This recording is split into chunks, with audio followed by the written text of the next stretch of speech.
Hi, Pastor Willie. Happy birthday po. Maligayang karawan. Tunay yan na tapat ang Panginoon sa buhay po ninyo. Dahil sa kabila ng lahat na pinagdaanan yung problema, pero patuloy pa rin po kayong naglilingkod sa Kanya.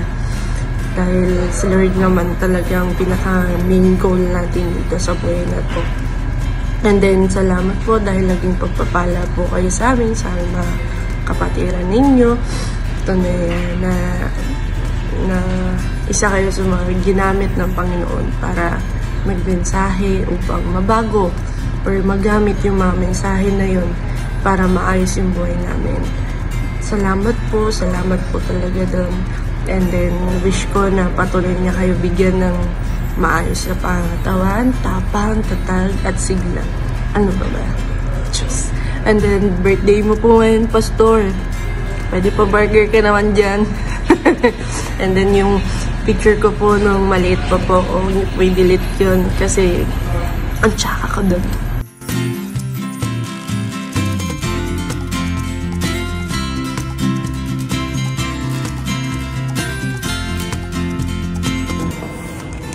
So really, hello po, happy birthday sa inyo.